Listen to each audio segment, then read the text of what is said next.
And now, it's 10 a.m. Let's just get down to it. And it's time for your sports fix. Strap yourselves in, folks. From two guys who have covered the teams you're passionate about for years. We are professionals. This is Jake Scott and Ben Anderson on 97.5 The KSL Sports Zone.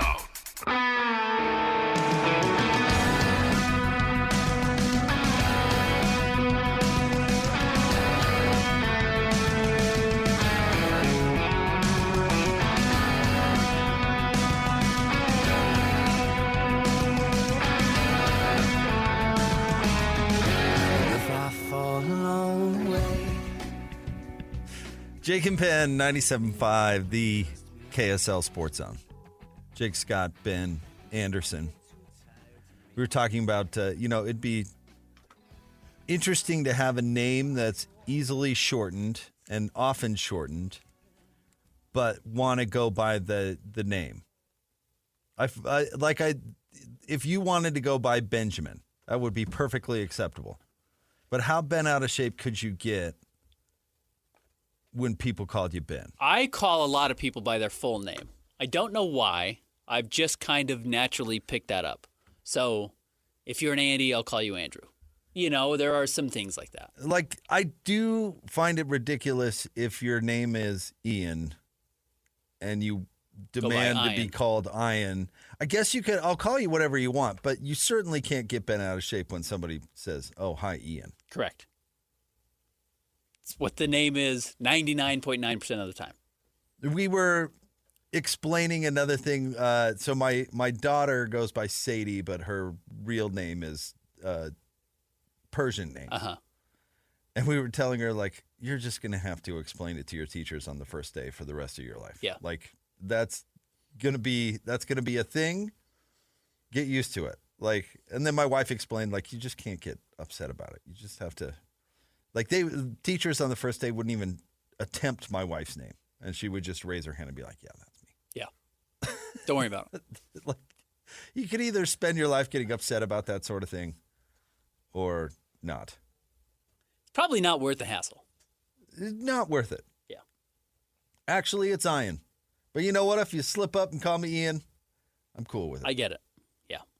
Yeah, but Ian Eagle's going to have somebody beaten to death if they call him Ian once, or Ian Ziering. Like, I don't want to know what that guy does if you call him Ian. Two things. I think if I had gone by Benjamin, I never would have gotten this show.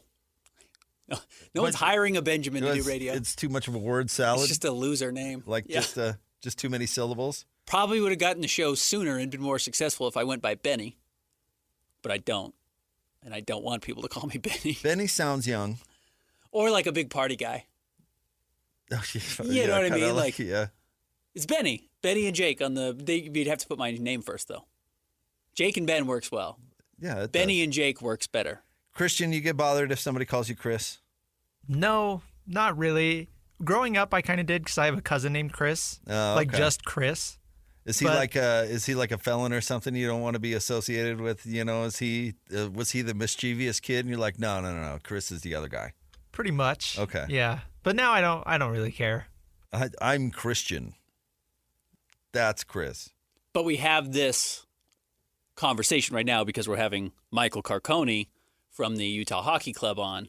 And the debate is it Mike or is it Michael? And I will just tell you, I've always seen Michael. Yeah, Michael. Yeah, which is fine. Right. But, like, Mike Malone actively does not like it when you call him Mike. He's mentioned that. Like, right. Do not call me Mike. Whatever. Locke's going to be on at 11:30. He prefers David. Yeah, he does.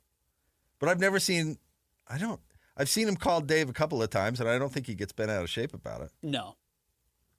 But I've never seen him call himself that.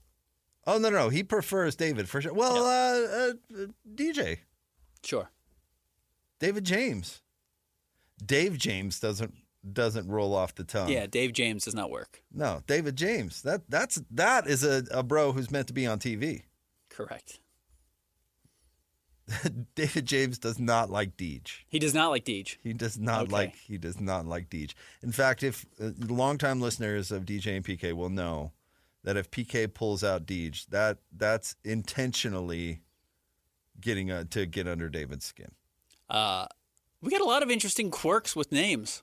Oh, if you call Hans Yeah, or right. Hans, he's going to beat you Well, to death. and to be fair, I'm guessing Scotty wasn't Scotty always?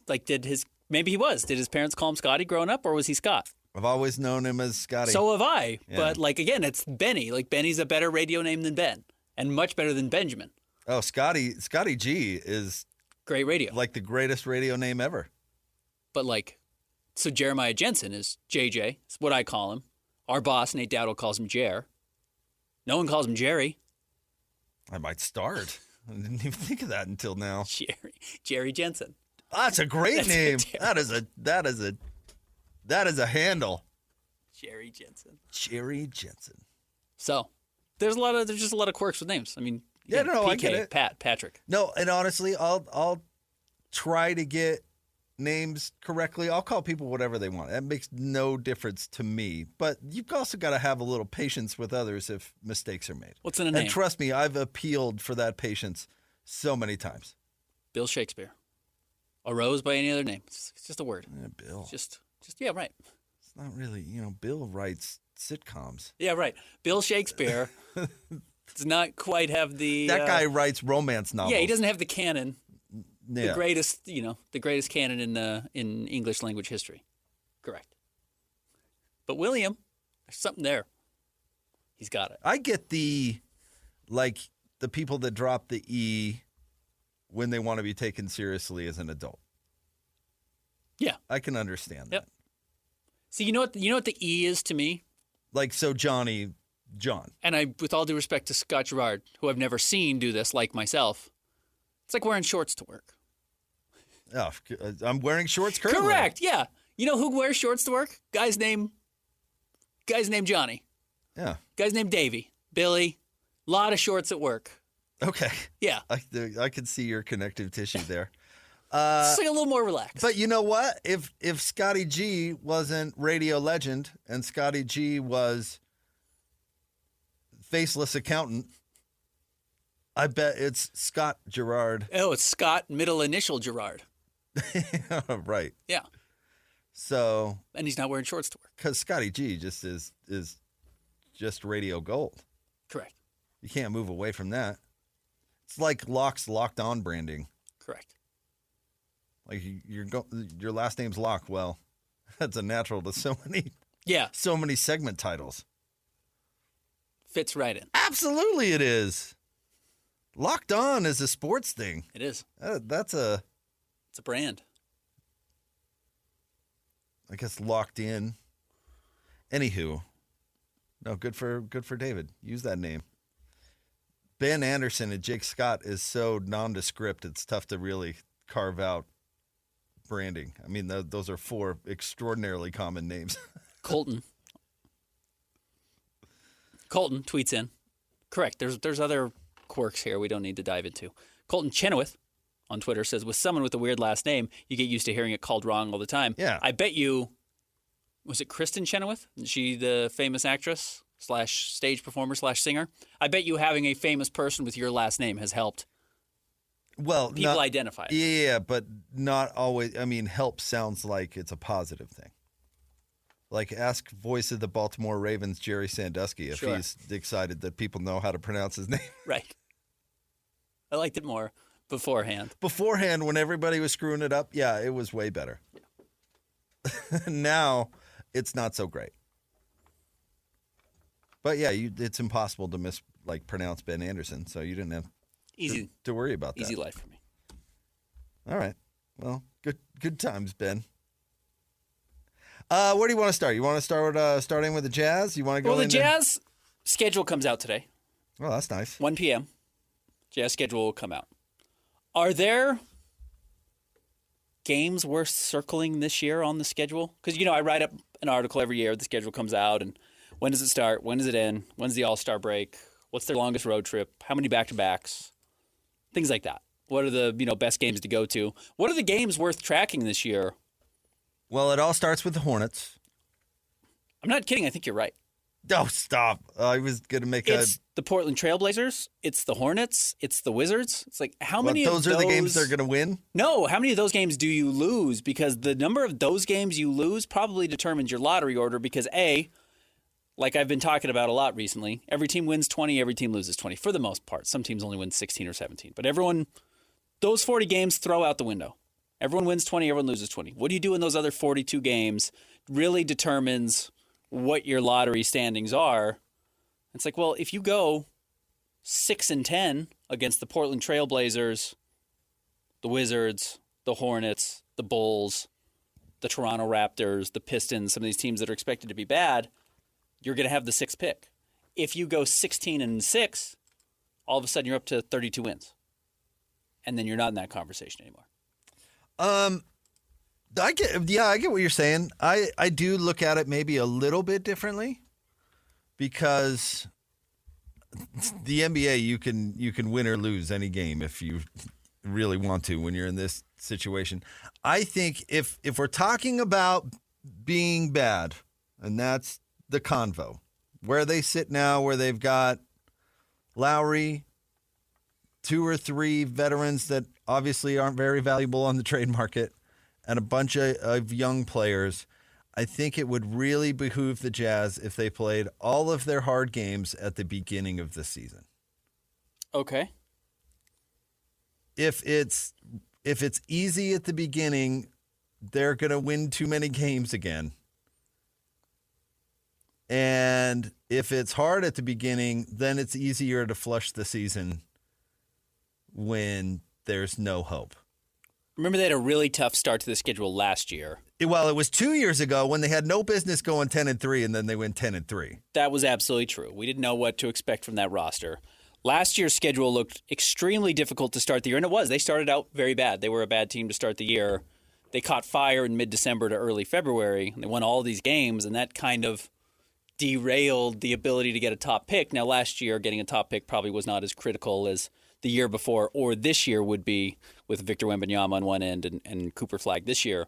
But they even had that slow start last year and somehow navigated out of it. Well, but at the end of the year, and here's my point, it doesn't matter who you're playing. Like if the hot dog minutes proved anything 2 years ago, it's that when you really pull the plug, you can lose any game. What was the hot dog game? Charlotte, right? Yeah, a couple years ago, right? Yeah, 2 years ago where you had the huge game against. Went for 40 or something. I mean, at the end of the year, you could pull the plug and dump whatever. So I don't know if it's as important who you're playing at the end of the year. I mean, they could sign Hot Dog mid-season and be like, hey, go lose us some games. But at the beginning of the year, when everybody's kind of trying and you kind of have to play your people because everybody's healthy and that's the expectation going in, then all of a sudden if you have a crappy schedule, you get a hot 10-3 right out of the gate, and then it changes the hue of the year. It changes everything. So, I mean, if people truly want to have the dumpiest of years, then root for a really brutal schedule right out of the gate. And at the end of the year, who cares? Yeah, play 4 of your first 5 on the road. Play, the Celtics early. Try and play the Mavericks on the road. Get Denver twice. Get Minnesota. Yeah, have a home game against Denver, home and home. And then all of a sudden you're 2-7. And you think like, okay, turn the ball over to whoever you want to play. We'll trade Jordan Clarkson for nothing because we don't care anymore. We'll trade John Collins for a bad contract. Then they'll just get on with it. If that truly is the best thing. And then it depends on how Will Hardy starts the year and who he's playing. And I think we've had some evidence of what his starting lineups generally look like to start the season. He doesn't start rookies. He will play a rookie early. Walker Kessler was in the rotation game 1. Keontae George last year was in the rotation game 1, but he did opt to start guys like, Jared Vanderbilt, Malik Beasley, Kelly Olynyk.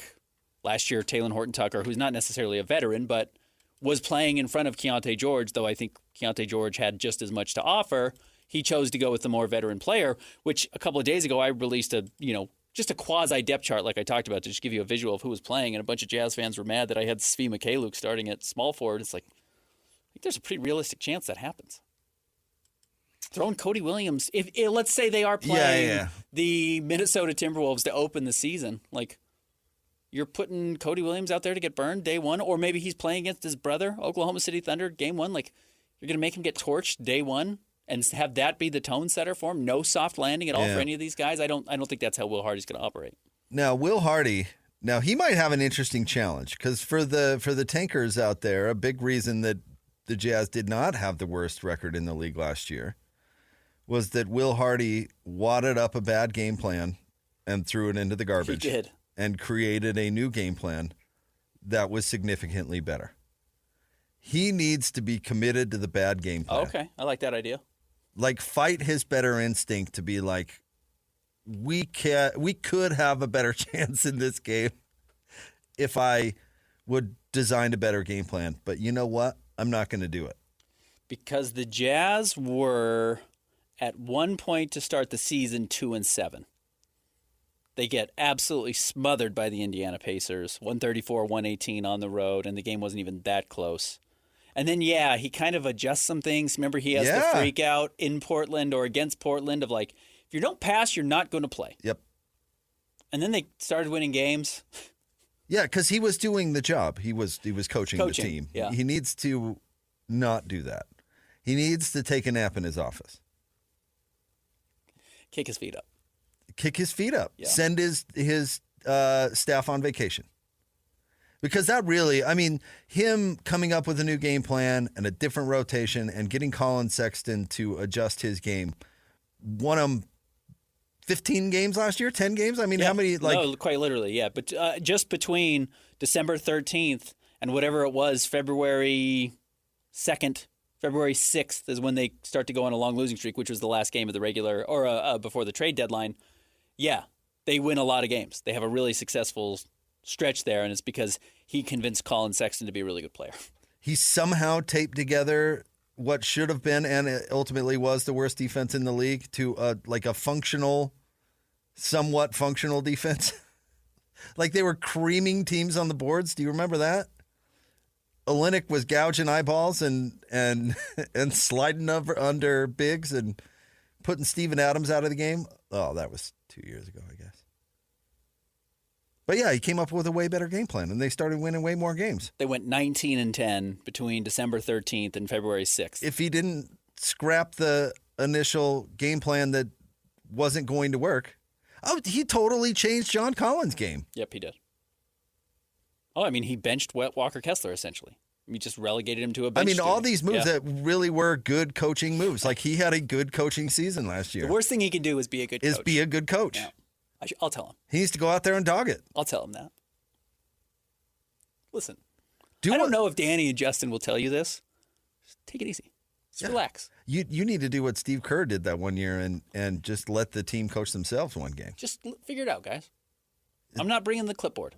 Nothing. Left it in my car. Yeah, right. We're just going to have some fun. I might not even come out after halftime. Right. I might head home. The Jazz went 15-4 over one stretch here that I'm looking at. It's a lot. It's a lot of wins. Yeah, because Will Hardy's pretty good. He is. He's a good coach. He's pretty good. Yeah. So he's got to fight that instinct. Fight that instinct. Just say to yourself, what would Lincoln Riley do? Maybe this is a bigger conversation or a longer segment we need to dive into. And I know you hate rotations, so I'm not going to put you on the spot with it. But there's 15 guys on the roster. Do you think you could name the 5 that won't play today? Probably not. Yeah, I don't think so either. That was kind of the hard part I'm dealing with is... Well, there's a lot of Eastern European names in there, too, which... I don't know if Isaiah Collier plays.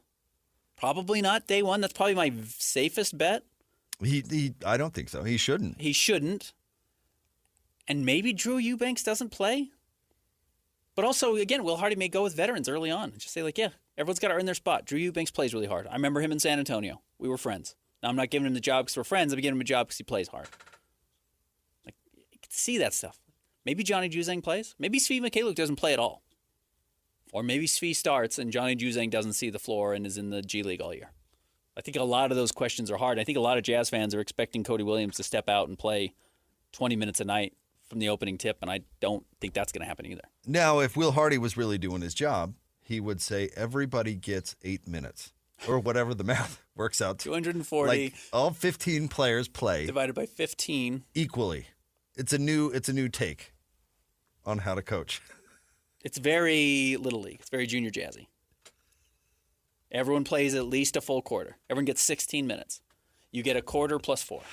Oh, Lowry's like, Coach, I scored 14 points in my 8 minutes. Averaging 13 and a half points a game. It wouldn't be fair. It wouldn't be fair to Johnny. Worry about your per 36. Don't worry about your actual game minutes. Those don't matter anymore. Say goodbye to those. I think it will work. Will Hardy is legit. We can honestly say if the idea is to lose as many games as possible, we can both agree that we're a little concerned about his mental health. Yeah. I don't know if he will. I think last year was super hard on him. I don't know. I'm not speaking any rumor or whatever, but just the guy who listens to every second of every post-game press conference. Like there, you mentioned that Portland game. Like there were stretches during last year, I think that was really hard on him, and I honestly don't think he particularly enjoyed getting the rug pulled out from under him at the trade deadline 2 years in a row, because he wants to go win. What coach worth his salt? I mean, we're making jokes about how he should mail it in or whatever, but what coach worth his salt is going to do that? Right. I mean, you can call it coaching or culture building or whatever you want, but no coach that is worth hiring is not going to try and win every game because that's the job. Right. Unless you get to a point where you're Greg Popovich or you're Steve Kerr, where you have such control over everything going on within the organization, you really just don't have the ability to even do that. And you worry once you let it go, the players there's going to be a mutiny. They're going to stop listening to you. And if they stop listening to you, do they ever come back? And then the Sixers, again, the just moron Sixers, actually did a disservice to the whole tanking process by firing their coach right when it was turning around. Yeah. Because the message from front offices to good coaches is, hey, listen, we're not even going to hold this against you. Like, we don't care. Like, it's fine. We think you're great. This is going to be the future. And you imagine when this works. I mean, you're going to be coach of the year. And then just can them like, the first sign of adversity. They're like, no, actually, you're fired. I mean, what coach is not going to look at that situation at least skeptically and go, I'm not Greg Popovich? Yeah. Oh, every coach. Because everyone has imposter syndrome. So, he's going to try and win. You want him to try and win. Yeah. And I think it's actually hard. I thought last year was hard on him with the roller coaster. And there's no way any coach worth his salt is going to not absolutely suffer through a year like that. I think year 1 was really fun. I think year 2 was a really difficult personal year for Will Hardy. It wouldn't surprise me. Yep. The situation isn't great. It's really difficult. Yeah, he's in a really hard spot. And he has to have faith that when this works, he's going to still be the guy. It's also why the Jazz gave him a 5-year contract when most coaches get 3-year deals, but still they'll fire you if they feel like, and I'm sure he knows that. So Will Hardy's got a good agent. That's good to know. Yeah. That's good to know. Yep. All right, Ben, we have a big show today. Of course, we've got David Locke coming up at 11:30. We're very much excited about that. And then at 11, Mike Carcone. I'm going to call him Michael because that's his name. Is going to join. I don't know. We got a text from or not a text, a tweet from Jeff that called it. Oh, Mike? That said Mike. Okay.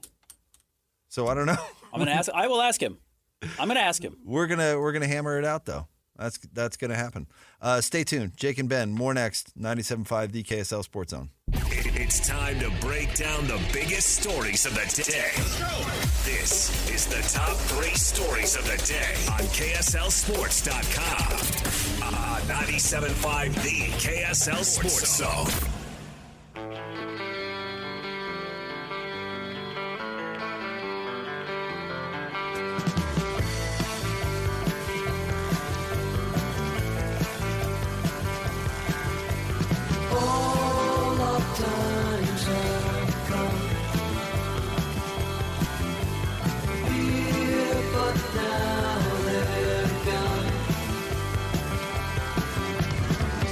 Don't fear the reaper, nor do the wind, the sun, or the rain. We can be like they are. Come on, baby, don't fear the reaper. Baby, take my hand. Jake and Ben, 97.5 the KSL Sports Zone. Jake Scott, Ben Anderson. It's time for the top 3 stories of the day at KSLSports.com. Brought to you by J. Brooks Jewelers. 2 locations to serve you. One on Winchester Street across from Fashion Place Mall. The other at Traverse Mountain in Lehigh. All right, Christian, where are we starting today? Stuart Mandel joined the station the other day, and he thinks Cam Rising is going to be a Heisman candidate. The Stuart Mandel, Ben, was on with Alex and Jerry. Careful with that. In the afternoon. That is the face of the entire network here. I like it. Let's make sure he likes it. It's not about what you like. Jensen. I No like one's it. going to know who you're talking about. Jeremiah Jensen. He's got the alliteration thing going for him, which He does. is nice. Yeah, But Jerry works too. 1 less syllable. 2 less syllables. sure. Anyway, you should listen to those guys in the afternoon. But Stuart Mandel was on, and yes, thinks that Rising could be that. And Christian, let's go ahead and play that clip. Of listenership interest, I did put Cam Rising as my sleeper Heisman candidate because I think he's off the map after missing all of last season. If Utah does have the kind of season we just talked about, wins the Big 12, goes to the playoff, obviously it'll mean he did. He had a big season, and I think in this new format, the Heisman will probably go to somebody from a team that made the 12-team playoff. Of listenership interest. All right, there you go. Stuart Mandel, college football writer for The Athletic. I don't agree. I don't think Cam Rising, Ben, will be a Heisman candidate. I mean, I get what he's saying right there because of the winning. I'm not even saying he would have a bad year or Utah would lose a bunch of games or anything like that. I don't think his stats are going to be that good. Okay, give me a benchmark. What do you think his numbers need to be in the Heisman race? Oh, I have no idea. But I don't. I mean, we looked at it 2 years ago. How many 300-yard games did he have? He had like 1. I mean, 3,000 total passing yards enough? probably not. I mean, look at Jalen Daniels' numbers from last year. Yeah. They're ludicrous. Yeah, those were particularly ludicrous. His were particularly out of this world. I mean, I would guess we go back through. When was the last Heisman Trophy winner that didn't have bananas stats? I mean, Cam, 2 years ago, so the last time he played, 2022, statistically pretty prolific. 3,000 yards, almost on the dot, 3,034, 26 touchdowns, 5 interceptions. The problem is, I'll pull up Jaden Daniels really quick. I mean, the numbers that some of these guys put up are so astronomical stupid, yeah. now. Jaden Daniels still only had 3,800 yards passing. It was still 800 more, which is somewhat significant. That's a ton. But he had 40 touchdowns. Yeah. He had 14 more touchdowns, half as many interceptions. Yeah. And then not to mention he had 1,100 rushing yards on top of it. And how many touchdowns on the ground? Here, I'll tell you. 10.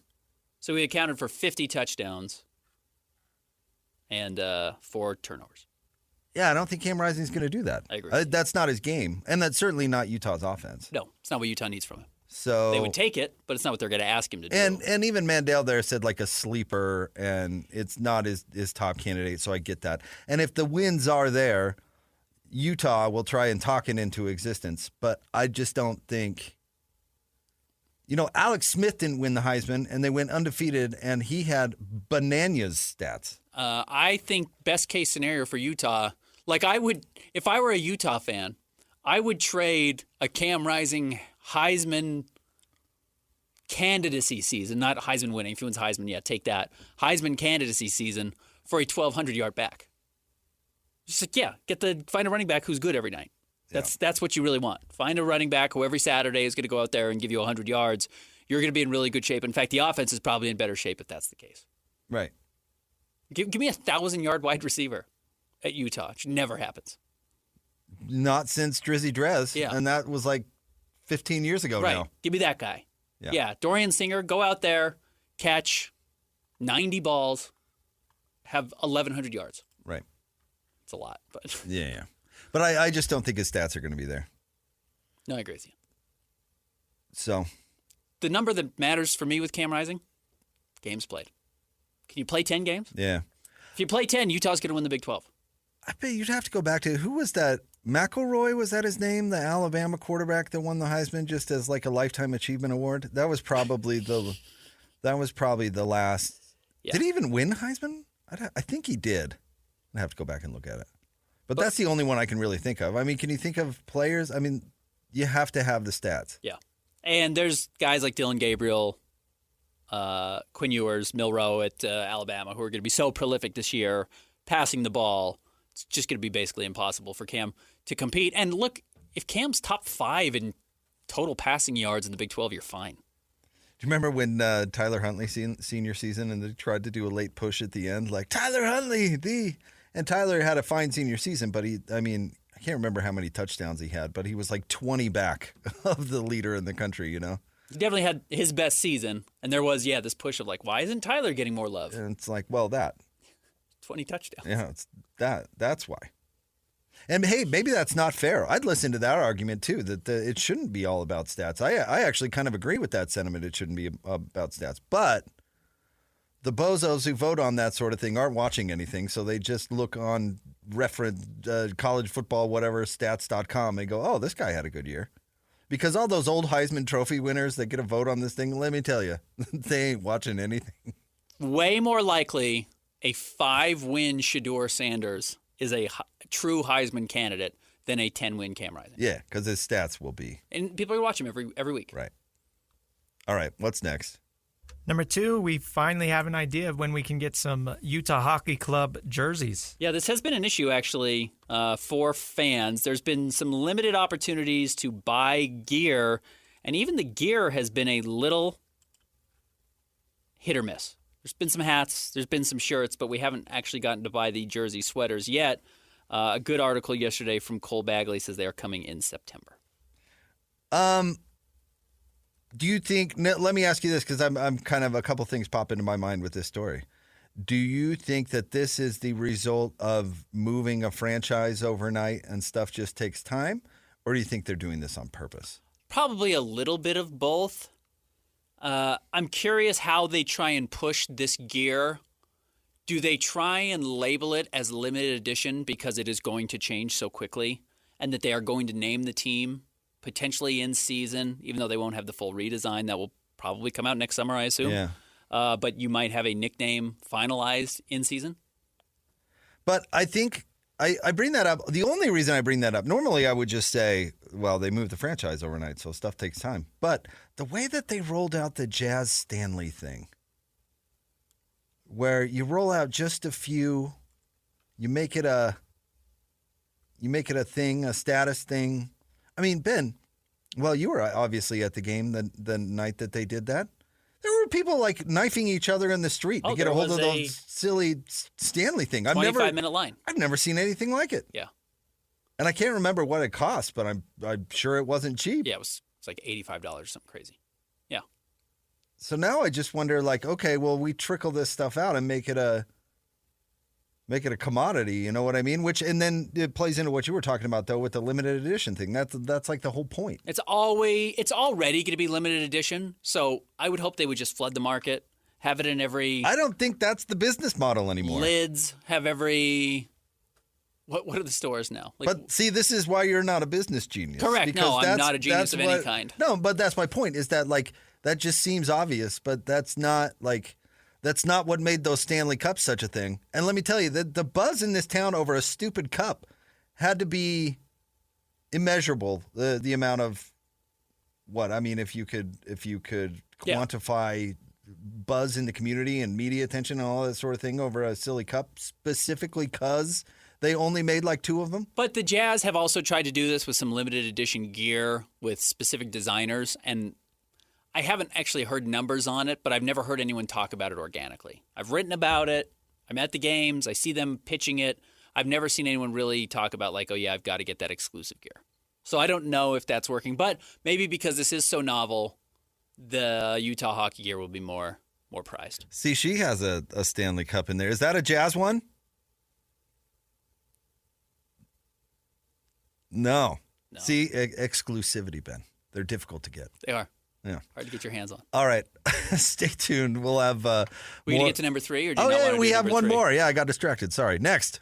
Number 3, NFL preseason continues tonight. I was a little sad last night not being able to watch preseason games because they don't play on Wednesday. So what did I do? Watched Hard Knocks, baby. We're coming. The Bears are coming. Why? Jalen Johnson was the star of this episode, which is actually kind of cool. because we are really, Local really close connection. personal friends, former intern of mine, just old buds.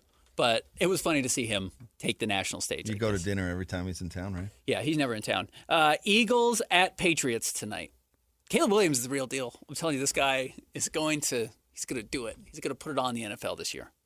Not that it has anything to do with the Eagles or the Patriots. To Hard Knocks is so obnoxious. I mean, you do not like Aaron Rodgers. And after the first episode last year, you came in like, oh, I was wearing a jersey. have totally turned I got the around on Rodgers Aaron jersey. Rodgers. I love this guy.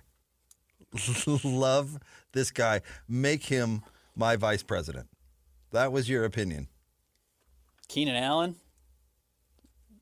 Loving the Bears. We got ourselves a wide receiving core. Rome Odunze. Yeah, me and the. Is Britton Covey going to play? Not for the Bears. No, against tonight. Oh, against tonight. The Eagles and Patriots. Yeah, he's trying to move himself out of being a specialist into being WR3. He's trying to get into that consistent wide receiver group. Do you remember the Patriots I guess I'll say pre-Bill Parcells? Yeah. Just a clown franchise for like a decade and a half. Joke. Yep. I wonder if they go back to that. Like the whole rebuild thing with the Patriots, it doesn't appear to be Going anywhere? anywhere. Yeah, they're a mess. To the point where they tried to trade for Brandon Ayuk, and he said, "Don't bother. I don't want to play for you." Well, Bob Kraft's got other things on his mind. I think that Britton Covey's 27 years old. Awesome. Yeah. Good for him still living the Yeah, dream. right. A lot of guys are retiring at his age. Way to go, buddy. Keep it going. You're 2'9".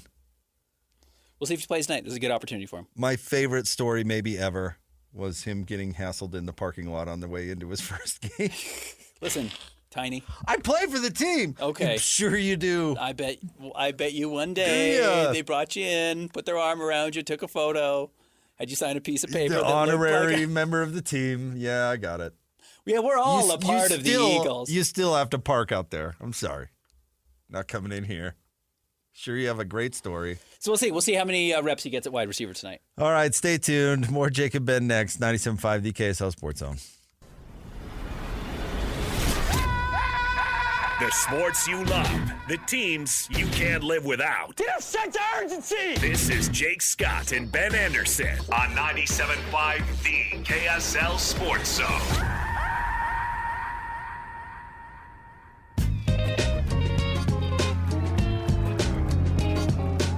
Spread your love and fly, fly. Spread your love and fly, fly.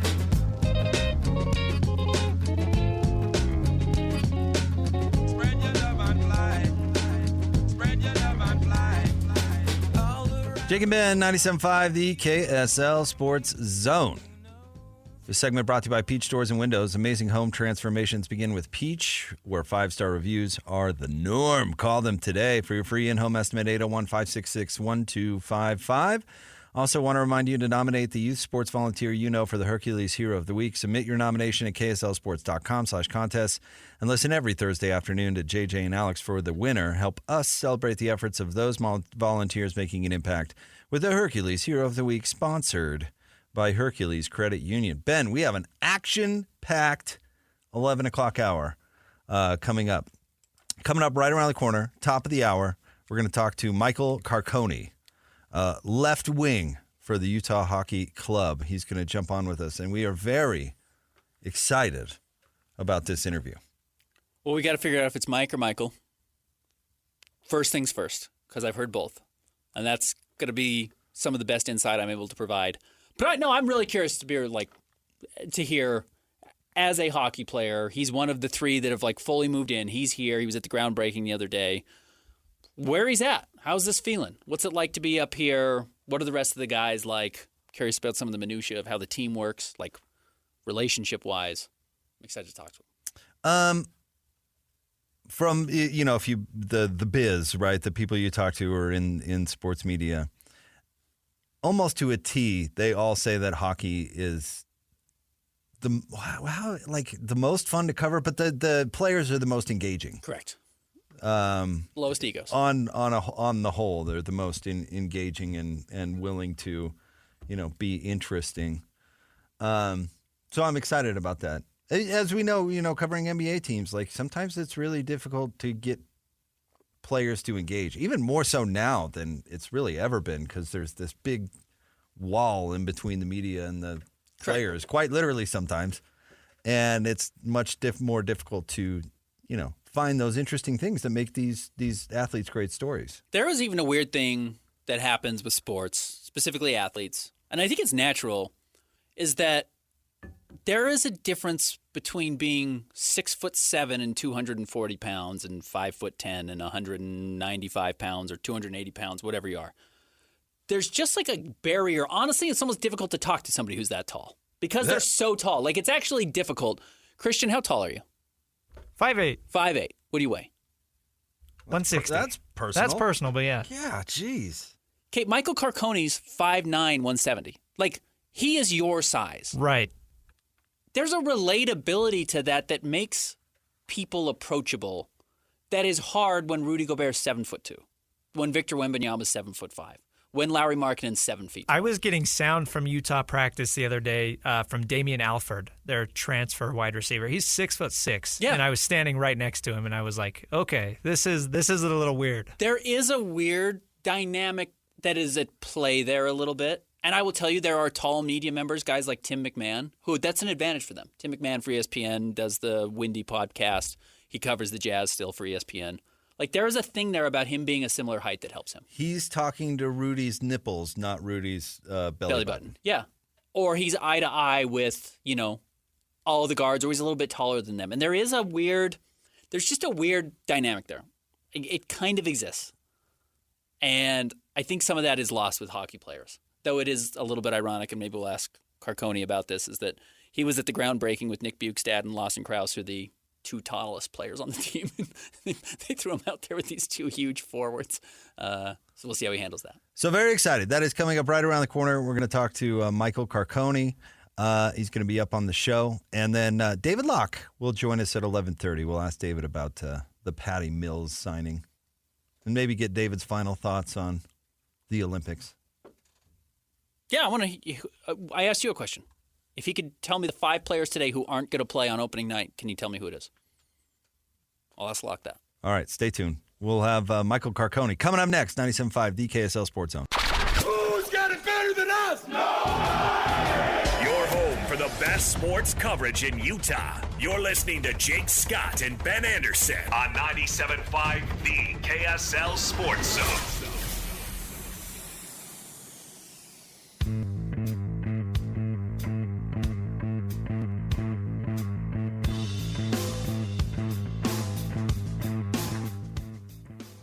Jake and Ben, 97.5, the KSL Sports Zone. Jake Scott, Ben Anderson. Let's get out to the zone phone. He is a forward for the Utah Hockey Club, and he is a new Salt Lake resident.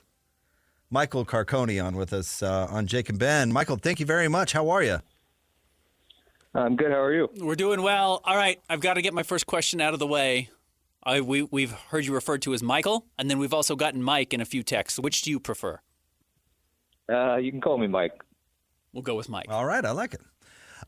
Hey, what's your first impressions of the community? I mean, it seems like this has all happened so fast. I mean, moving, up to Salt Lake in the middle of the night in a sense. And what's it been like for you, and what's your first impression of the community?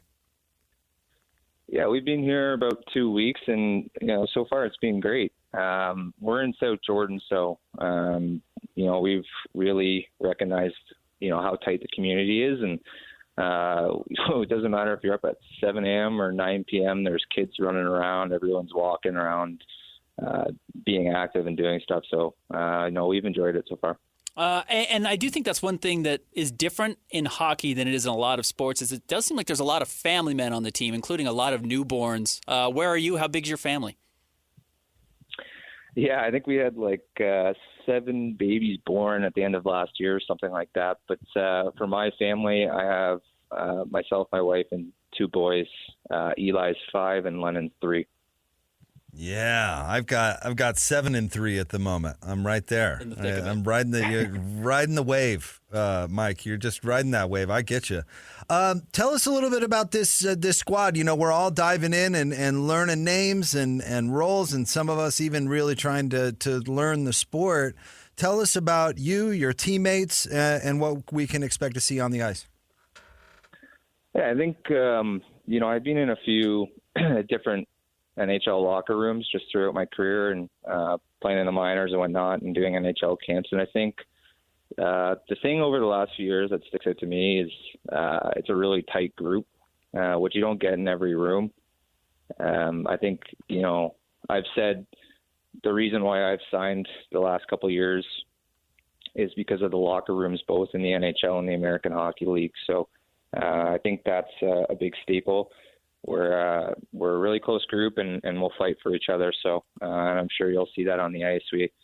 We're not afraid to stand up for each other, and I think we play a fast, competitive game, and we enjoy defense in our structure of our team. So yeah. I wanted to ask about that. When you do bring in, new players, especially because this whole team is moving up here together and it's all got to feel new, and because you're the only people it's got to bring everyone a little closer together. But when someone like Mikhail Sergachev comes in, how are they welcomed when a big name like that comes into a new locker room? I think there's excitement. At the end of the day, we're just like the fans. When you hear that news, you get excited. Makes our team that much better, and obviously we want him to feel as welcome as possible. So he's not here right now, but just sending texts and checking in and making sure that everything is going smoothly for him in the transition. Are locker rooms very mixed, or do the Canadian players hang out with the Canadian guys, and the players from overseas hang out with the players overseas, and do offensive players stay away from defensive players, or does everyone get along? No, everyone gets along. When we go out to eat, most of the time everyone's together. We're doing something as a team. There's not really one or two or three guys that are kind of doing stuff by themselves. We try to get everyone out of the hotel room or out of their house and do something with the guys. And that's something that I love. I enjoy that. So yeah. So we've had minor league hockey around here for a long time, and a lot of people, I think most people listening to the show have probably been out to a Grizzlies game and seen, hockey at that level. As we're now introduced to NHL hockey, what would you say is the biggest difference? Like when you went from the minors to the NHL, what was the biggest thing you had to adjust to? I think just how smart everyone is. The game's so much faster, and things happen faster. I think, in the American League, you could get away with maybe gliding around or being out of position, where in the NHL, if somebody smells a little blood, they're going to take advantage of that. So I think just being on your toes and being ready at all times as soon as you touch the ice is kind of the biggest thing I've noticed. So we saw you at the groundbreaking the other day, and they have you next to two of the biggest players on the team in Lawson Krause and Nick Bukestad. And I'm sure it's that's very common in the NBA or even in football. How common is that to have players of that different size, because you guys play the same position or similar positions on offense? And what are the advantages, I guess, of being 6'6" like Nick or your height? Yeah, I think. Well, first of all, there's guys my size on the team, but of course they're not around, so they had to put the two mutants next to me. Right. But I think for Nick and Lawson, just having that extra reach and being able to use your body frame to protect the puck and lead on guys is kind of their strengths, and how they use their size to their advantage. And for me, I just try to be as fast as possible and get in and out of corners and try not to get hit. So that's what I try to do. Michael or Mike, tell us a little bit about you. For example, what was the last show you binged? What's the last show I binged? That's a really good question. Oh my! I don't even know the name of it. The Mayor. I don't even know what it's called. Mayor of Eastville, Mayor of Easttown. Yeah, something like that. It's basically a guy just controls a prison and the outside gang world, I think. But I don't know. I found that one pretty interesting, so I've been watching that. I just finished it about a week ago, so on to the next one. Is it something where culturally the entire team will pick it up and you guys are all watching it separately or on the road or in your laptops back in the hotel? not so much. Like, guys talk about it, and, you know, I don't know if guys are really binge watching stuff. There's so many different, like, characters on our team. I don't know. I don't know if you guys have had a chance to talk to Connor Ingram yet. Have you? We at the initial presentation, we got a little bit of a sense of how outgoing Connor is. Yeah. If you get a chance, ask him that question, because I'm curious, just like you are, to see what he says. But yeah, guys talk about it, and usually he's just off the grid with it. But we're usually not watching the same things. Who's the best Canadian musical act of all time? Tragically Hip. All right, I like that answer. I was going to say Gordon Lightfoot, but yeah, that's a good answer. I was gonna be disappointed if he said Rush. So I'm glad, because that feels like the layup answer. And you can't say Drake anymore. Right. So no, that's a great answer. Is what that is. Hey, Michael, I do want to ask you about moving here to Salt Lake City. Are you like a huge hockey fan? Like when you're in your downtime, we're talking about these different options of streaming or whatever. Are you watching the NHL every night? Are you a guy like that who's just digging into film or watching what the rest of the teams around the league are doing? I think maybe just at the rink in the morning. I'm kind of watching the highlights and stuff here and there. I have, my kids are into hockey too, so I try to put it on for them. If I do, I'm usually not watching it. I used to be, a very big hockey nerd, I guess, like with video games and watching hockey and being a part of the NHL and watching the games or whatnot. But I just found I was getting so overwhelmed with hockey, and like everything, eat, sleep, breathe was hockey. So I kind of just turned it all off, and usually just when I'm at the rink is when I'm watching hockey. Throw it on hockey for the kids. I don't want to tell you what I put on TV for our kids. I'm wearing a bluey shirt currently. Maybe maybe I need to figure out how to get them watching sports. I got to get your secret. Yeah, you know what? Maybe it's just them growing up in Canada. Like my oldest, Eli, plays U7 lacrosse too, so like he's super into that. So maybe, I don't know, maybe just putting them on sports teams has helped. But they're super into lacrosse and hockey. I'll tell you what, we're good at that. Like kids sports, kids stuff. Like in Utah as a community, we're really good at that stuff. So hopefully your kids will fit right in.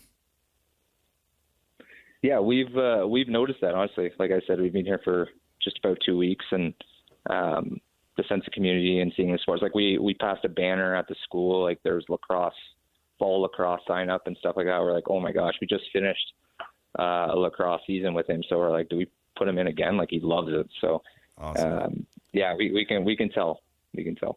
You guys share the building with the Jazz. Is that something you would take in when you were in Arizona? Did you go to any either Suns games or Diamondbacks games, or did you go see an NFL game?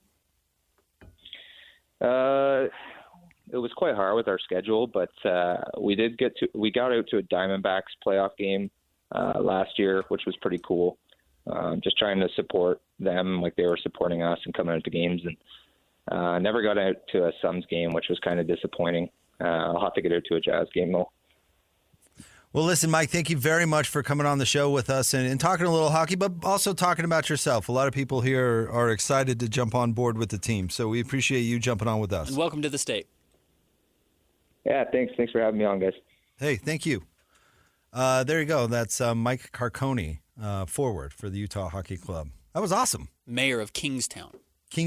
There's a thing called Mayor of Easttown, but Mayor, M-A-R-E, I believe is how it's spelled, not Mayor. Canadian accent. Mayor of Kingstown. I'm so glad he didn't say Rush. I have no idea, or I had no idea the Guess Who was from Canada. That might be my answer. That's why they sing the song American Woman. Oh, yeah. There you go. You seem like a Sum 41 guy. No, not really. They're Canadian. Lightfoot, I'm telling you, man. Tried and true Gordon Lightfoot guy. You can't tell me that back in your vandalism skateboarding days, you didn't like Sum 41. I honestly didn't. That was a little poppy for me at the time. I was trying to be cool. That was too poppy? Yeah, they were too popular. Robbie Robertson. Give me Robbie Robertson for Canada. Bachman Turner Overdrive? Yeah, half ton of rock and roll. is from Canada. Let's save this for what you got Wednesday, huh? Yeah, best Canadian bands. That's a good idea. Steppenwolf? Yeah. Yes. All right. I do like that Carcone called Nick Bukestad and Lawson Krause the mutants of the team because they are just huge. It is funny to see that. I mean, Carcone is, as we mentioned, he is Christian size. He's 5'9". He's 170 pounds.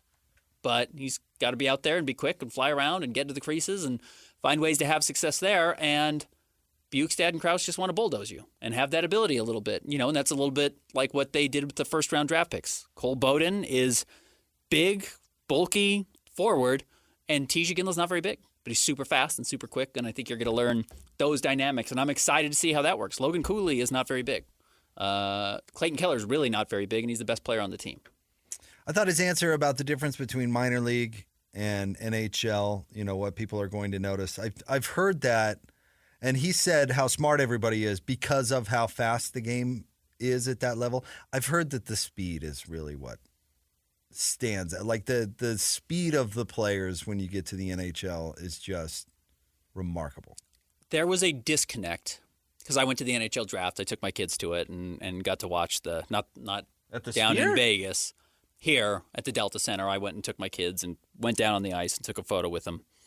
And there's an enormous disconnect with how small the ice looks on TV and how enormous it is when you're down on the floor. Because I'm used to the Jazz floor when I'm at the Delta Center, and NBA courts are 94 feet. I've got a real sense of it because I'm down there all the time.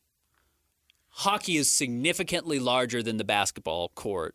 Yeah, right. But they move so fast, and the puck moves so fast that it looks really small. It almost feels smaller to me than an NBA court on TV. But it is significantly larger. They cover so much ground so fast that the speed, when you're actually seeing it in person, how good those guys have to be and how quick they have to be on the ice has to be a totally different level. Because, if you've been to a Grizzlies game, the pacing is good. It's just not breakneck speed like it is in the NHL. Right. By the way, quick shout out to Jeffrey Sanders for helping us line up that interview. That was a lot of fun. So we'll get that conversation with Mike up online so you can consume the whole thing in podcast form if you missed any part of it. And make sure if you are dying for more hockey coverage, you read Cole Bagley at KSL Sports. But Jay Stevens also does the Puck Report, a podcast for KSL Sports, and talks to a lot of these guys and has a lot of breakdown interviews and a lot more in-depth. If you're a die-hard NHL fan and you want to get into more of maybe the nitty-gritty of it. West Mayor of Kingstown. You're telling me that KSL Sports is diving headfirst into a new beat with a new team coming in and 360-degree coverage. And is doing so with great enthusiasm? Radio, podcast, digital, TV. Got you covered. Pretty nice. Yeah, it's very cool. Pretty nice. All right, we're going to get to David Locke coming up right around the corner. We'll talk to him about a little bit of basketball. What's going on with the Jazz? We'll talk to him about Patty Mills and his thoughts on the rest of the league and maybe what we saw over there in Paris. And I'm not talking about the pole vaulting guy. Mondo? No, Just not that one. Mondo. No, the other one. Pretend you're talking about Mondo. Stay tuned. We'll have more, more coming up next. Jake and Ben, 97.5, the KSL Sports Zone. Whether it's the Jazz, Utes, Cougars, or Aggies, these guys have got you covered. Time to eat, fellas. You're locked on to Jake Scott and Ben Anderson 1, 2, 3, move it. on 97.5, the KSL Sports Zone.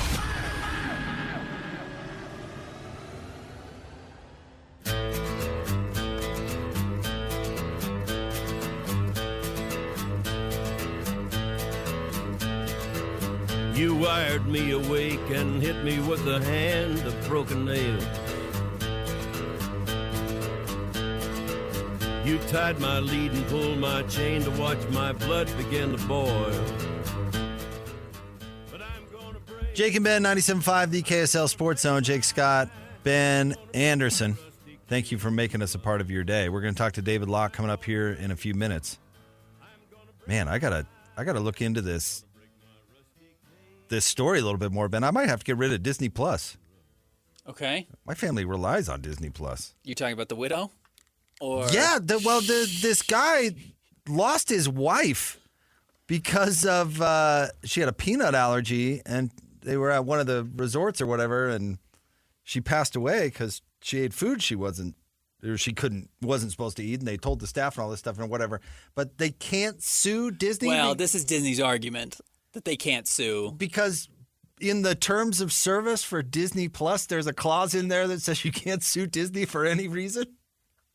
I suspect a judge will say, hey, agreeing to a TV contract and the staff accidentally fed you allergy or something you're allergic to doesn't fit under the same legal umbrella.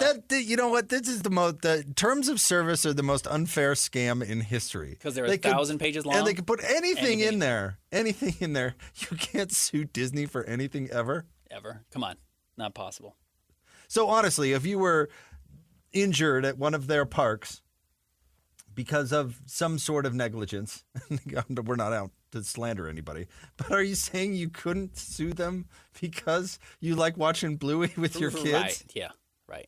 Because you bought Netflix in 2006? This is getting out of control. Well, I suspect for exactly for that reason, the judge in this case is going to say, hey, Bob Iger, nice try. Nice try. But the gall to even try. Yeah. Right? We read through the terms of service. You're Disney Plus. We can poison you. We own your life because you pay $8 a month for a Hulu bundle. I mean, it's funny that South Park did an episode about this like 12 years ago with the human Sentai pad. Remember that thing? Yep. Where it was Apple doing it, though? Apple's like, you consented to this. The joke is everyone does read it except for one person. Yeah. Everyone has read the terms of service. Except for one guy. Except for Kyle. Yeah. No, not realistic. No. Everybody just How could clicks you? and goes. How I mean, could it's what a scam. That's terrible. Might have to ditch Disney Plus. The mouse might have to go. You're not going to be able to watch Bluey anymore. See, they've got you by the short hairs. Yes, they do. It's brutal. They know what they're doing. All right. We're going to talk to David Locke coming up here in a couple of minutes. Radio voice, of course, of the Utah Jazz. I still don't really understand the Patty Mills signing.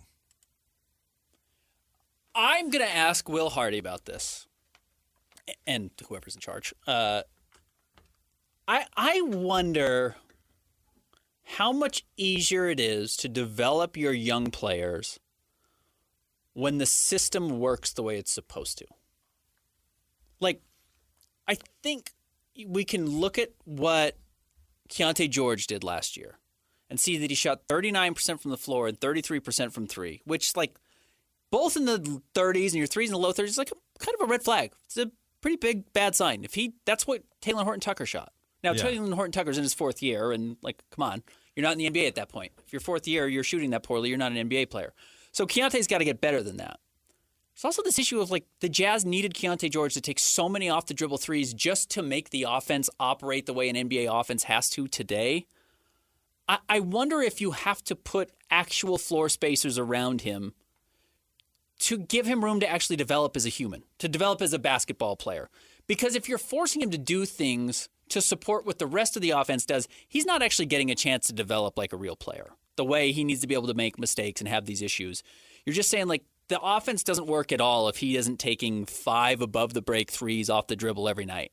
So if you get Patty Mills who makes those, and you get Svi Mykhailiuk who makes those, and you have that spacing built in, and now all of a sudden you can take that from 5 off-the-dribble threes for Keontae to 2 a night or 1 a night, and it's just the good ones that he's comfortable walking into and is in rhythm, and not the 4 that he has to take because Will Hardy says, I don't care if you miss him, I just need you to take him, so Lauri Markkanen actually isn't just triple-teamed every night. I wonder if that makes it easier for Keontae, Taylor Hendricks, Bryce Sensabaugh, Kyle Filipowski, Isaiah Collier, Cody Williams to develop as players. Okay, I could buy into that. That seems like a reasonable explanation. It makes Christians somewhat new to radio. If we were asking him to produce a show with 2 people who've never done radio before and everyone was brand new and they couldn't give him any guidance, his job would be a lot harder. But you and I have both sat in that chair. You and I both produced shows. We know how timing works. He can ask us questions and we can help him. Because we have an idea of how the clock works, how a show is supposed to work, what it's supposed to sound like. He doesn't need to give us all this feedback, and it goes back to Will Hardy's belief that kids can't teach kids. So you get some veterans in there, so the system runs how it's supposed to, and then you mold into the person you're supposed to be, the player you're supposed to be, the role you're supposed to have, and it actually really fits. And likely is not going to be a headache in any way, shape, or form. Can't be a headache, won't be a headache. And upside, maybe he's worth something at the trade deadline. And downside, he's not, and you at the end of the year, he retires. You just gave him $3.5 million. Yeah. But he's in the right spot every time. We were just talking to Michael Carcone from the Utah Hockey Club. He said, you can kind of float around and skate around in the AHL and be in the wrong spot. NHL, you got to be in the right spot. Patty Mills knows exactly where to be every single possession. Whether he's good at it anymore, can't play defense, only shot 28% from three last year with the Heat in the last couple of months of the season. Whatever, he knows how to space the floor even if the shot's not going in. To create angles, to create openness on the floor for guys to thrive. And I think that has a lot of value. But all this helps you win. Maybe. I'm curious if these guys are good enough to help you win. I hate talking about tanking so yeah, much. So do I hate it. It's a broken system. It is. If you're encouraged to lose on purpose, it's a broken system. Before the season even starts. It's not supposed to be that way. Yeah, this isn't, and again, the most egregious teams that have done it, like the Spurs in the late 90s when they drafted Tim Duncan, at least that was predicated on David Robinson getting hurt. Like, at least that was somewhat opportunistic, not let's go into the season hoping to get Tim Duncan to push us over the top. Right. It was David Robinson hurts his back, probably now opportunistic to do it versus, well, this is actually the game plan. But it is the system, It's how everyone operates. It sucks. Yeah. No, it does. Yeah, I'm totally with you. I mean, again, we make jokes about this, but it's actually better off in the Jazz best interest, for the Jazz best interest, if Will Hardy was a moron. Mm-hmm. Like, how was that? How was hiring bad people advantageous in some sort of way? Oh, yeah. You know what I mean? Like that. It's so not what sports is supposed to be about. It bugs me. Like, there, almost to that point, you could even say it would be better if Taylor Hendricks, Keontae George, Bryce Sensabaugh don't take a step in year two. Because if they take a step in year two and win you six more games, you're better. And then you miss out on the key prize, which is one of these guys who at his best wins you 15 more games, 12 more games. It's like, well, that's actually bad. It's like, no, you want your draft picks to be good. They need to get rid of the draft. Get rid of the draft or just make it a random. Totally random. Yeah. Where you're picking. Yeah. Everyone has a 3% chance of winning the number one pick. It could be 25. It could be number one. But make it so it's not worth losing games on purpose. Joining us now, the radio voice of the Utah Jazz, the one and only David Locke. Forgive us, David. We were just obviously fixing the league, while Christian was getting you on the line. What's the proposal? Oh, I think they should either get rid of the draft entirely. It's an old conversation. Or make your draft position totally random. Okay. So, all right. So wait a sec. I kind of like two ideas I'm going to build together here. Ready? All right. We're getting radical. So, I also think we should get rid of the max salary. Oh, I like that idea too. Yeah, 100%. Because the max salary is really beneficial to big markets that are it's advantageous. So if you have an offer from Miami and Cleveland and they have the exact same, you're going to Miami every time. Yep. So I want to get rid of the max salary, and I want to get rid of the draft. I have never thought about this before, and we should get rid of the draft. That's what I'm telling you. The draft and the max salary, both un-American. So you can pay Cooper Flagg $55 million next year. Yep. And the draft now happens after free agency. Yeah. Okay, I like that. Which benefits veterans. Yep. So the veterans get signed, and the good teams make their play, and the teams are competing, go after it, and then the other teams have kept their powder dry, and now they have $55 million of cap space, and they're trying to sign Cooper Flagg. And then what gets super interesting about that is that Cooper Flagg gets to choose where he wants to go, which would either be good or, like you better run your organization well, right? Yep. That could be great. All right, David, we haven't talked to you in a few weeks now, and it's been... Wait. We can't just move off that. That's like people's heads are spinning right now, and mine's included. I got to think about this. Is this really a good idea? Is there anything wrong with it? What's my whole point? My whole point is that in sports, it should never be to your advantage to lose on purpose. I mean, the fact that we have teams going into seasons losing as many games on purpose as they possibly can, and somehow that benefits them, that seems wrong. Yeah. That seems anti-sport. That seems anti-competition to me. Well, and I think also, like the idea that we had to decide whether we wanted to re-sign Lowry Marketing because there was a concern we might win too many games, like that seems really fundamentally bad. It does. But if you are playing this free agency game where you're Cooper Flag and you're looking at it like, oh, I could play with Lowry Markkinen, that's more appealing maybe than playing on a team where you're 4 years away from winning. And so it incentivizes somebody to keep enough talent around so you're appealing to the free agent. You actually have to try. What a novel concept. I mean, the fact that Ben and I started talking about this, like, you know what would happen? The best thing for the Jazz next year, if we're playing the tanking game, is for Will Hardy to mail it in as a coach, to take a nap in his office instead of actually coaching. Because the adjustments he made on the floor last year, David, by wadding up the game plan and throwing it into the garbage and coming up with new roles for John Collins and getting Colin Sexton to improve as a player, that won the Jazz, 10, 15 games last year at least. So why should it be to your advantage to have a bad coach or tell a coach not to do his job? Like, that should never benefit you. That's ridiculous. Yeah, no, I'm with you. I mean, that's flawed. It's happening in every sport, right? There's NFL teams that are going 2-14 or 2-15 now on purpose. It's dumb in that there's sport a little too. different, right? No, it's bad. It's interesting that basketball feels like you could fix it a lot easier than some others for this. I'm just trying to figure out what would be wrong. The and problem. Also, the draft is next year. Would be interesting when also, it's really interesting about the idea of getting rid of the draft and just making it free agency. Is like it really then puts a premium on your talent evaluation. Yeah, we got to pay the right guys. Right. So, like, if you really loved Amon Thompson 2 years ago, you might have gone in the draft and been offering him more money than somebody else who's offering, obviously everybody would have cleared for Victor, but then maybe you liked Amon Thompson more than Scoot Henderson, and so you don't offer Scoot Henderson, but you offer Amon Thompson.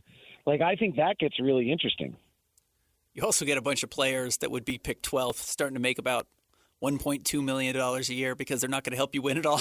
So these rookies aren't going to get paid after about the top 10 players most years. And the other question you could have then also is if you have enough cap space, how many rookies do you want?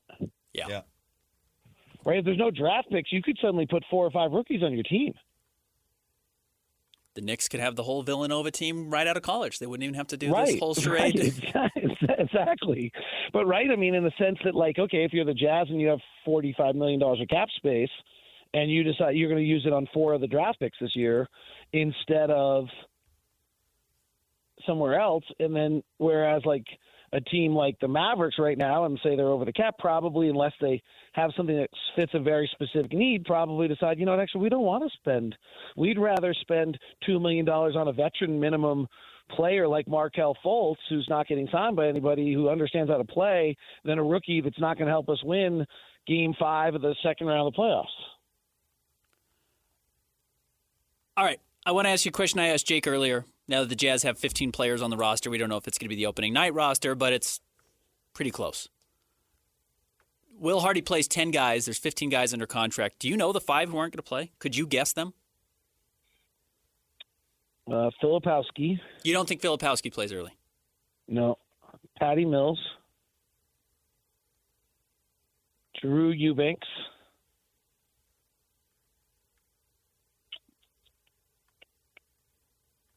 I'm going to need your help with who I'm forgetting here. There's Isaiah Collier. There's Johnny Juzang. There's Svi Mikhailuk.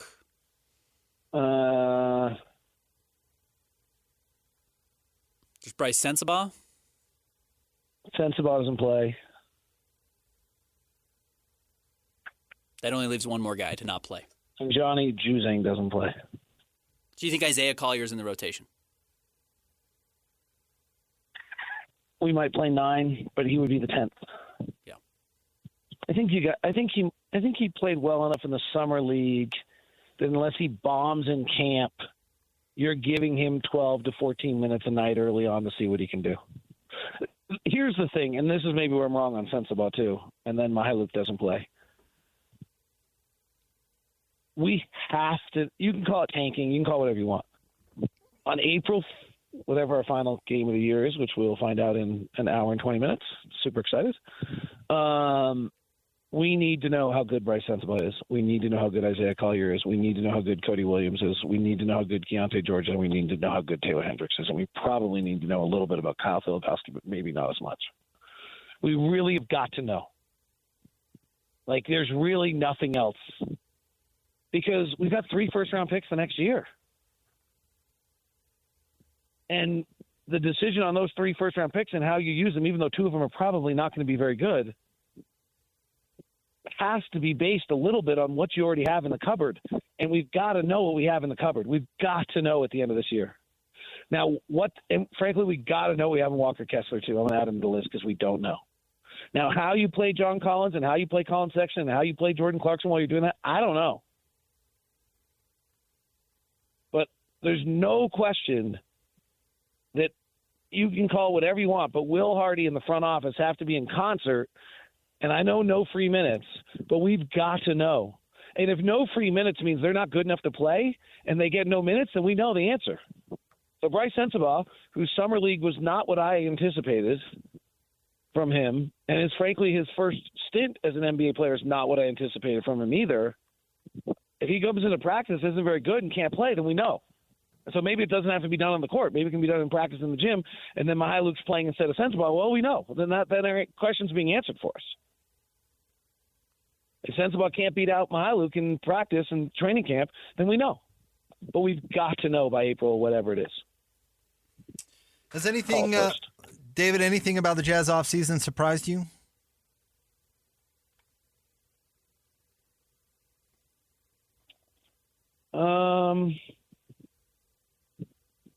There might have been a little less player movement than I anticipated. I mean, I certainly wouldn't have guessed Patty Mills, Drew Eubanks, and Mihailovic. I just wouldn't have guessed that. I don't know what I would have guessed instead, but that's not what I would have guessed, right? So, yeah, I mean, I'm a little, the word surprised, I think, if we're going with the, whatever Webster dictionary, I think that's probably an outdated term, but of the word surprised, yes. But let's not interpret surprised as disappointed or, think it was wrong. It's just not what I expected. Surprised is, if I understand the definition, is something other than what you anticipated. This is something that I did not those would not have been names that I would have guessed. If you'd given me the 15-man roster, there's 3 or 4 or 5 names on the roster that I didn't anticipate to be on the roster. That's exactly why I asked you that question. I think not a whole lot surprises you all that often, so I was curious if anything did. So that's a great answer. I asked Jake this just before you jumped on. I wonder if you can learn anything about a team if it's not spaced properly. Everything just might be so inaccurate if you're not spaced the way NBA teams are spaced now. And after the Jazz traded Kelly Olynyk and Simone Fontecchio, they just were so bad to end the season, seemingly in every way, and the spacing didn't work, and Keontae was shooting poorly, and Bryce's shot totally abandoned him, that I don't even know what to – and, Lowry wasn't playing. I don't know what to believe about anything we saw from the team. And as you have said a lot, the last 20, 25 games of the season don't matter. You've been told that. So I wonder if you bring in Svi Mykhailiuk and you bring in Patty Mills and they have to play just because they space the floor in a way that lets you get an accurate reading of who these guys actually can be in NBA space. Well, and Drew Eubanks spaces the floor a little bit. I think Will wants to play 5 out. There's no question that Will's desire is to play 5 out. We're watching the Summer League. They played 5 out all Summer League with Walker in the 2 games Walker played, or 3 games Walker played, 2 games Walker played. He was playing 5 out, handing off and setting picks and playing on the exterior. We want to play 5 guys on the perimeter. If we've learned anything in Will Hardy for 2 years of Will Hardy. That's fundamentally clear, right? Like that. I think he wants that. That's what Will wants to do, and space it. Yeah, I mean, if I was a hard drive, which I wish I was, because then I would get rid of song lyrics that are in my head from 1986 that I don't need anymore. I would eliminate all of the data and everything I saw from the final 25 games of the season. Like, people ask me about Keontae right now, and I just try not to answer because I don't know. Because my last memory of Keontae is completely overwhelmed, exhausted, just with little to no chance for success without Jordan or Lowry on the floor, and just kind of, not looking great. But, like, who cares? Or, like, take that, like, that's not a good evaluation model. It's why I think re-signing Lowry was so important, is because, like, I don't think Keontae is going to be a top 20 player in the NBA, but I'm interested to know if he's going to be a top 50 player in the NBA. So the only way he can be a top 50 player in the NBA is play around some guys that are really good. But if you ask a top 50 player to play in the NBA all by themselves, they're going to suck. That's why Mikal Bridges looked really bad last year with the Nets and is probably a better player than people remember. Right, 100%. Perfect example. Because he's a top 50 player in the NBA. Maybe 50. I think that's actually right where he is on the ringer list right now. And so, like, and Bryce Sensabaugh right now is a top 200 player in the league, and he was trying to play by himself. Like, that's just – so, having Lowry, having Jordan, having John, I think is really important for these guys. Because it gives them something to play off. So I'm saying the same thing you are. Yeah. Like, this is where it's complicated, right? You may be trying to you may not be urgently trying to put things in the W column, but you do need to give someone a semblance of order so that they can have success. David, we appreciate you and your valuable time. Thank you for coming on with us. Well, I appreciate you guys. It's fun to be back chatting with you. I missed you. I apologize for missing the last few weeks. Well, we'll get this league fixed eventually, David. We get our schedule in an hour and 12 minutes. Pretty awesome. So we'll find out. We can look at the hockey schedule and already kind of know when we're going to be places right now. Oh, yeah, that's it's fun to look for the first time ever. You're like, oh, I know I'll be on the road here. Now let's find out where I'm going to be. Yeah. Well, let's hope there's not any of those, big, long 7-game or whatever road trips. There'll be one. Wait. As many road games as possible pre-December 1. That's the rule. Okay. And a few of you out there will understand what that meant. Those of you that have the addiction that I have and the problem in life that I have, it all makes sense. They will understand. Even road games pre-December 15 are kind of okay, too. Yeah. Any road game prior to December 1 is good. If I could have my choice, we would play 26 road games before December 1st and just be home for – give me a 25-day stretch where I'm home from February to March, and I'll be happy. Sounds pretty good. Thank you, David. There's no place I'd rather be than Utah. We appreciate you, buddy. Thank you. Okay, see ya. There you go. The great David Locke, radio voice of the Utah Jazz. Yeah. David likes those big home stands in February. I disagree with him. I think Kyle Filipowski's going to play. I think Will Hardy's going to fall in love with Flip. All right, stay tuned. We'll have more coming up next. Wrap up the show. Jake and Ben, 97.5, the KSL Sports Zone. The sports you love, the teams you can't live without. Get a sense of urgency! This is Jake Scott and Ben Anderson on 97.5, the KSL Sports Zone. Two niggas on the airwaves, talking sports.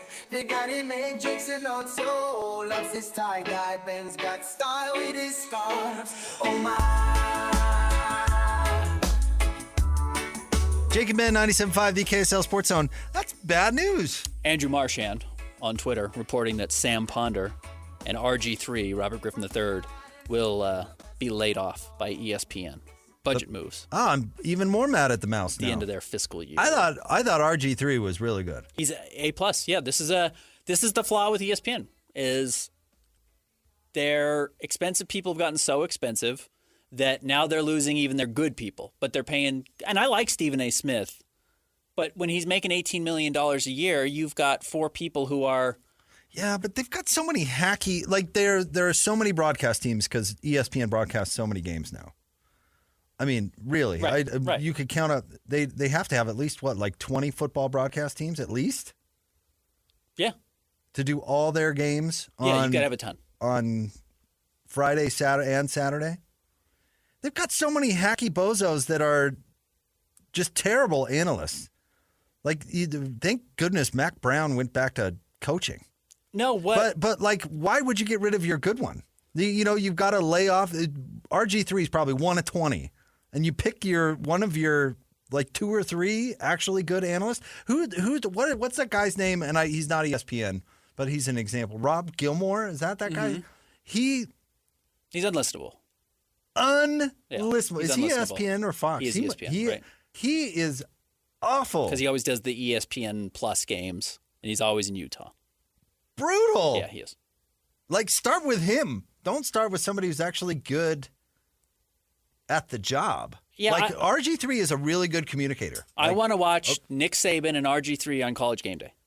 Right. Like, I want to wake up on Saturday morning and tune into those guys and hear Saban and hear RG3 talk about it from a coach's perspective and a quarterback's perspective, and that's just not the direction they And he go was in. the Heisman dang trophy winner. Yeah. Not that makes a good analyst, but, I mean, there's a lot of credibility. But on top of it, he's a good analyst. And on top of that, he's good at the job. Yeah, right. So... Because they put the analyst hat on ex-athletes and ex-coaches get the gig. I realize that's kind of what it's all about. But it doesn't mean, like, that they're any good at it at all. No. I mean, who was the tight end for the Cowboys that they tried to force? Jason Witten. Yeah. Yep. Brutal. Yep. No, it is. And Pat McAfee's probably making $1 trillion now. And honestly, like, you're going to get better coverage, maybe not as much entertainment. I think it's more interesting what you're learning from RG3 and Saban than Pat McAfee. But Pat McAfee and Stephen A. Smith probably combined to make $40-ish million, $35 million. And that eats up a ton of talent salary to be able to pay the other people. Fire Rod Gilmore like 10 times, and maybe you can make up that, though. RG3 is going to land on his feet, as will Sam Ponder. They will both be just fine. Someone will be very excited to pick up RG3. I would think so. I would think that Fox Sports absolutely would take that right away. I don't know. Sam's fine. I'm not as familiar with everything that she does. But I'll tell you, RG3 is a really good analyst. He's capable of being a lead analyst on a network. Yeah. Like carrying you build your coverage around him. Right. He's that good. I think so too. So, but why would you want that guy doing games when you can have Rod Gilmore? And I don't know how much he was making. Maybe RG3 is making $12 or $13 million. Maybe he's in that conversation with Stephen A. and Pat McAfee, and they're the reason why these guys are getting priced out of their own jobs. The truth is, these are the same people that had ideas like let's put Dennis Miller on Monday Night Football. Yeah, these companies sometimes just don't know what they're doing. And hey, we're just a couple of local radio bozos, but I'll tell you what, if I'm picking analysts, if we're doing a What You Got Wednesday and we're picking college football analysts, RG3 is like top 3 or 4 right now. Easily. Absolutely easily. There's not a single person who saw this today and is like, oh, yeah, that was a good move. But, there's nobody who's going to be like, oh, thankfully. The mouse is cruel. I feel better today about football coverage because RG3 is off the air. No, everyone likes RG3. The mouse doesn't give a what. Whether he's in the booth or he's sitting at the analyst table before the games, he's good. Yeah, and a young, good-looking guy on television. What a novel concept. Credibility coming out of his ears and a lot of talent. Yeah. Good call. Yep. Good call. And playful. Goes out and takes part in things. And that's a personality. Yeah, exactly. People like him. People trust him. Yeah, it's crazy. All right. Hanson, Scotty G are coming up next. We'll talk to you tomorrow. Thanks, Christian. Jake and Ben, 97.5, the KSL Sports Zone.